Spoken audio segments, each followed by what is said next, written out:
Shalom, selamat pagi Bapak Ibu dan saudara-saudari sekalian. Pastinya kita semua rindu berjumpa dengan Tuhan pada pagi hari ini. Mari kita berdoa untuk siap mendengar renungan firman Tuhan. Selamat pagi Tuhan Yesus, kami bersyukur untuk hari yang baru dan berkat yang baru pada pagi hari ini. Berikan kami hikmat-Mu yang baru juga pada pagi ini dan pengertian untuk memahami firman Tuhan. Karena hanya firman-Mu lah sumber kekuatan hidup kami. Dalam nama Yesus kami berdoa. Amin. Tema kita pagi hari ini, sulit namun menolong. Diambil dari Kisah Para Rasul 6 ayat 1-7.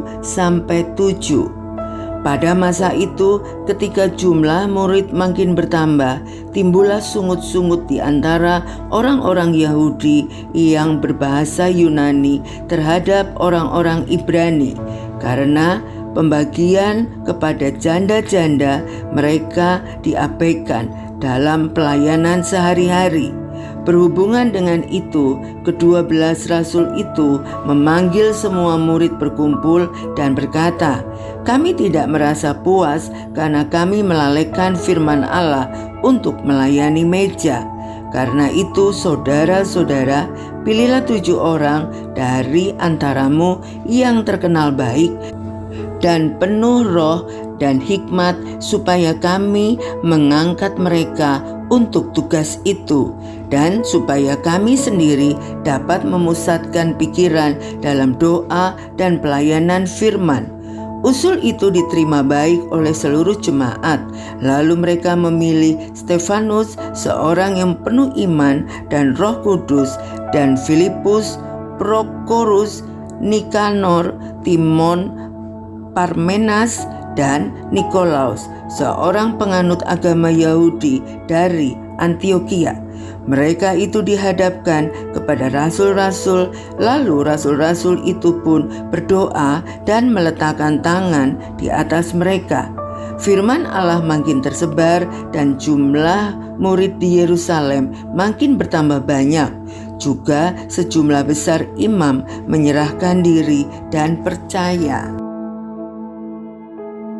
Majalah National Geographic Indonesia edisi Agustus 2021 memberikan judul Krisis Kelaparan Amerika.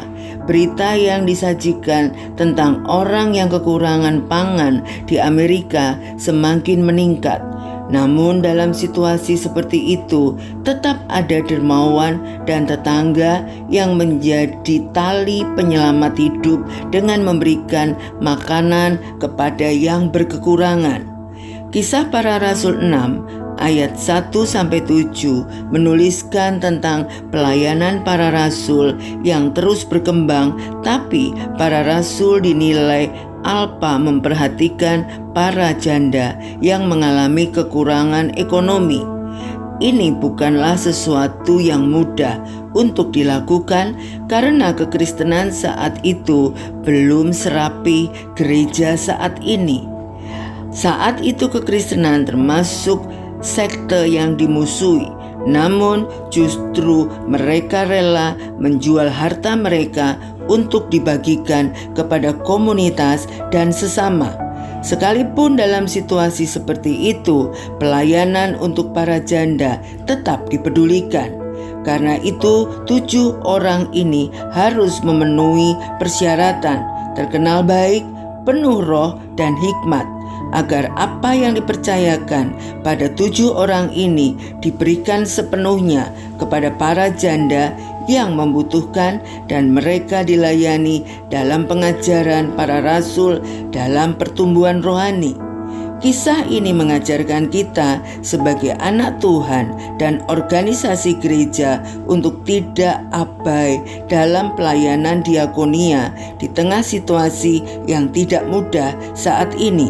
Pelayanan diakonia dilakukan bukan karena anak Tuhan maupun gereja memiliki kelebihan keuangan, tapi kita menyadari bahwa masih banyak orang yang mengalami kekurangan untuk memenuhi kebutuhan keseharian mereka. Disitulah kita hadir dalam menolong dan menyatakan bahwa Tuhan senantiasa memelihara hidup anak-anak-Nya. Kita memberikan bantuan bagi sesama karena kita telah dipelihara oleh Tuhan. Mari kita berdoa. Terima kasih Bapa yang baik untuk kebenaran firman-Mu yang mendidik kami pada pagi hari ini dan juga mengingatkan bahwa kasih setia-Mu, pemeliharaan-Mu tidak pernah berubah dalam hidup kami. Engkau selalu memelihara kami, mencukupkan hidup kami atas segala sesuatu. Oleh karena itu, sebagai ucapan syukur, kami mau juga belajar memberi kepada sesama yang membutuhkan, yang berkekurangan. Tuhan, berikan kami hati yang berbelas kasihan kepada orang-orang di sekitar kami yang membutuhkan pertolongan. Jadikan kami saluran berkat, sehingga sekalipun di masa sulit, kami masih bisa memberkati sesama. Ini semua adalah kasih Yesus yang ada di dalam hati kami. Terima kasih, kami bersyukur dan kami berdoa hanya di dalam nama Yesus. Amin. Selamat beraktivitas. Tuhan Yesus memberkati.